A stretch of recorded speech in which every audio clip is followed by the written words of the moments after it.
જ્યાં શબ્દો ઓછા પડે છે ને આંખો આપોઆપ ભીની થઈ જાય છે. એવું એક પાવન સ્થાન, એવું એક માતાનું ધામ કે જ્યાં ભક્ત માત્ર માંગવા નથી આવતો, પરંતુ મનથી હળવો બનીને પરત ફરે છે.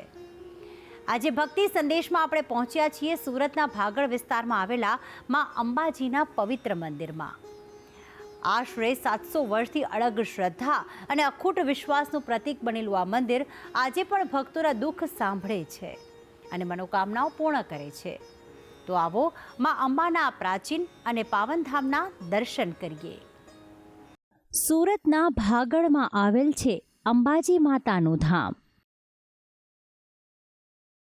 700 વર્ષ પુરાણો છે આ મંદિરનો ઇતિહાસ. સુરતના ભાગળ વિસ્તાર ખાતે આવેલું માં અંબાનું મંદિર સૌથી જૂનું અને જાણીતું માનવામાં આવે છે. 700 વર્ષ જૂનું પ્રાચીન કાળના સમયથી આ મંદિર બનેલું છે. આ મંદિર સાથે ભક્તોની અનોખી આસ્થા જોડાયેલી છે. ભક્તોનું માનવું છે કે આ મંદિરમાં ભક્તો ખાલી હાથે આવે છે, પણ ખાલી હાથે પરત ફરતા નથી.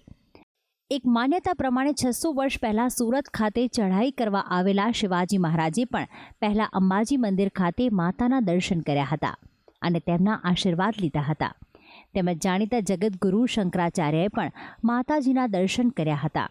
આ મંદિર સાથે ભક્તોની આસ્થા એ રીતની જોડાયેલી છે કે એકવાર મંદિરના દર્શન કર્યા બાદ બીજી વાર પણ મનોકામના પૂરી થતાં ભક્તો આ મંદિરે ફરીથી આવે છે.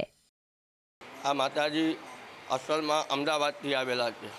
અહીંયા આગળ ભક્તોને સ્વપન આપેલું કંઈ પૂર્વજોને એ લોકો અહીંયા માતાજીને લઈને આવેલા ને માતાજીને અહીંયા આગળ સ્થાપના કરેલું. આ વાત લગભગ 700 વર્ષ ઉપરની હશે.